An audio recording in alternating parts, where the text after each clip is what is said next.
Welcome back to my YouTube channel. Make sure to like and subscribe to the channel for more interesting stories like these. Now, let's get into today's story video. My little sister's 18 female best friend, 18 female, came on to me during a sleepover and we had. She wants to date me, 20 male. My younger sister has known her best buddy for around 7 years. Her buddy used to despise me, but as we grew older, I believe she developed feelings for me. To be more specific, I am roughly a year and a half her senior. She'll be 19 in a few months, and I just turned 20 last month. As we grew older, her buddy drew more close to me, and we became friends. She's attractive, polite, and an all-around wonderful person.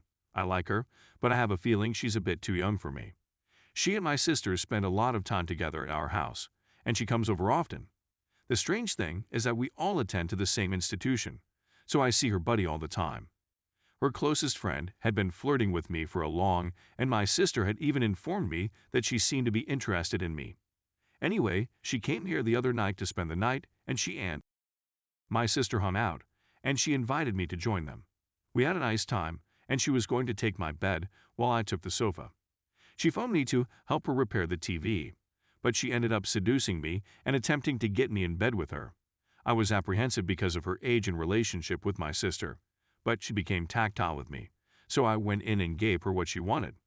We had some excellent and even fell asleep together for a little time till I had to go before everyone woke up. She then texted me and asked to speak with me. She said that she had emotions for me and that she liked me, and she also requested that we give it a try because she believes we might be something special together. She told me she wanted something serious and that she felt horrible seeing me with other females and that she wants it to be just her. I like her and all, but I don't want to be evaluated based on her age since she's a little young. Another factor is that I want to talk about it with my sister. So, what are your thoughts on the age difference and chatting with my sister?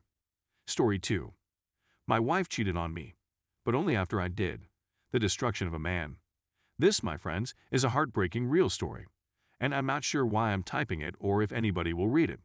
It's late at night, and I haven't slept in months.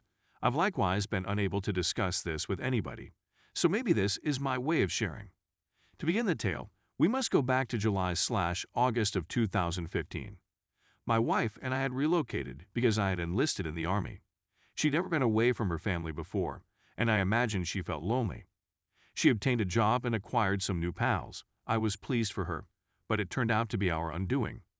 Every day she and Amy, not the girl's true name, spent together. Amy introduced her to drugs, which shattered our marriage. During this period, my wife seldom spent time with me or spoke to me much. She would shout at me in front of her buddy, and her companion would even berate me. This is when I made the fatal error. I went online and met a woman we'll name Bianca. Bianca was lovely, and clever. I hadn't made any friends in my unit, so it was wonderful to have someone to chat to who didn't seem to dislike the sight of me. I met Bianca around 2 weeks after we started talking online, and we slept together. My wife found out and was much more devastated than I had anticipated. It broke my heart to watch her weep. We agreed we needed some space, so she returned home for a week to be with her family. I expected her to spend this time to reflect on our marriage.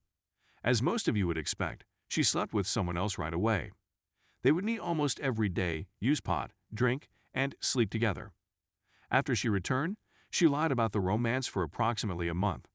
She continued changing her mind about it, telling me one day that they had slept together and the next that they hadn't, and that she had just told me that she had slept with him to make me upset and punish me for my transgression. My wife came home, and instead of therapy or even just sitting down and talking, she resumed berating me every day and spending her time with Amy. Amy was able to summon my wife away from me at any time of day or night for any excuse. It made me terribly envious, but I did not abandon the marriage. I'm handing up all of my passwords to everything. My phone was examined every day by her, but I didn't have the same level of access to her belongings. If I had, I would have discovered that my wife was still talking to the guy with whom she had slept every day. While I was at work or she was with Amy, they were video chatting. Every day, they texted back and forth. Everything from I love you to varied texts and movies. Let us fast forward to December. My wife and I seemed to be getting along well. Amy had mostly vanished from our lives when she quit using cocaine. We took a holiday and drove back home to see relatives for Christmas. 30 HR Drive. We joked, played games, and played old-school music from our youth. It was incredible. We agreed that she would keep the automobile and remain with her parents, while I would stay with mine. We are not wealthy and are still relatively young. My wife then went to see her friend Ashley, and guess what? They walked over to the man's place and smoked, drank, and even made out with each other to amuse the guy and his pals. Her and the man had once more. My wife and I went on a date the following day, and we spent Christmas Eve with my family. It was fantastic, and I had a terrific time. Apparently, once we returned home, she and the man, I'll give him a name, Charles, lost touch, but she had found a new passion back home, Matthew. Matthew is a much older guy. My wife is 20, he is 40. Matthew and my wife met on a dating website where she was sending naked pictures to anybody who messaged her. Matthew and my wife had met twice, one of which she had stayed the night. Her and Amy devised a scheme to fool me into thinking my wife was spending the night at Amy's. I noticed my wife's attitude had altered and she appeared pretty off a week after she spent the night at Matthew's. She suffers from bipolar disease. I asked her what was wrong one day when I came home to get something for work, and she informed me she slept with Charles again while we were home in December, and she recently slept with Matthew. I was heartbroken, but I had to go to work.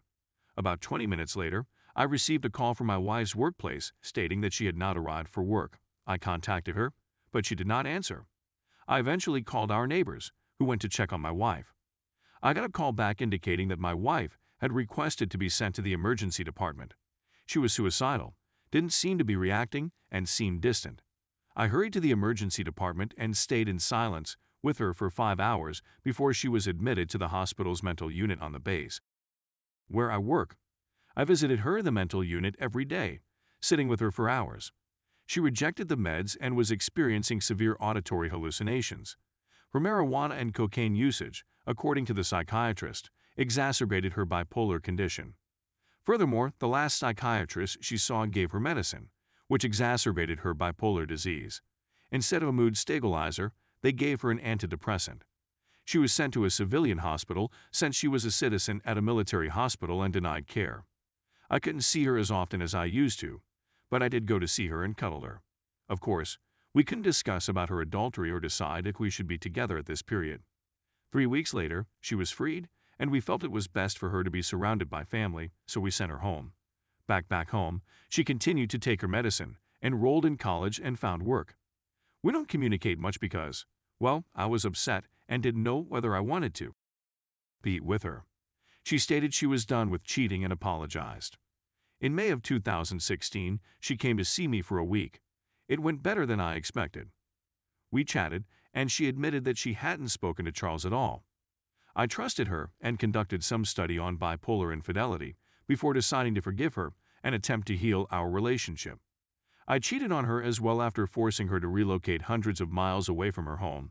I'm not one to blindly believe, so I decided to go into her Facebook and discover that she has looked up Charles around 3-4 times a week since she came back home, but there have been no communications between them on Facebook. I decided to access my Verizon account and see who she'd been messaging. In April, I noticed she had contacted Charles multiple times. They texted and spoke on the phone for hours. I questioned my wife YET again whether she had spoken to any males since she had returned home. She informed me that Charles had contacted her, but she had ignored it, sensing that I had dredged up information. Needless to say, when I probed her, her tale shifted and unraveled. She claims she eventually called him to get marijuana and ended up smoking with him. She claims they never had and that she only saw him once. According to the records, they ceased chatting on April 29th. They chatted on the phone for an hour TWO times on April 29th. And then my wife phoned him 9 times in a row, and he never responded or answered, and they haven't spoken since. About a week ago, I video chatted with her and ordered her to contact him on speakerphone. They converse, and he admits that they did not have in April. However, my wife and I were disconnected for around 2 minutes on the initial call before she called me back. So there's a 2-minute gap, and she's previously shown that she's skilled at deception. Her rationale for checking him up on Facebook is that she had stopped communicating to him and wanted to make sure he didn't publish any of their images or videos. I realize it makes no sense, but whatever. She claims they haven't spoken since April, that she regrets everything, and that it was foolish of her to smoke with him and see him again. She has evolved. She has made an effort, but I can't seem to sleep well anymore. I still don't have any friends here, and I've been sleeping on the sofa since my wife was admitted to the hospital. I've been really hating myself for cheating on her and blaming myself for everything. I didn't speak to her enough after she came out of the hospital and drove her back to Charles. If I hadn't been weak and cheated first, she would never have slept with or ever met Charles. Now, on Reddit, you've read my condensed account of events. I'm not sure whether I'm looking for guidance or if I simply wanted somewhere to vent. I'm feeling a lot better now. I'm hoping to get some sleep tonight. This is my first Reddit post, and I'm not sure if anyone will read it. Please leave a remark, or anything if you read it. Tough love is welcomed, as is hatred, and even the Darude. Sandstorm remarks would be appreciated in breaking up the despair, suffering, and loneliness that has become my existence.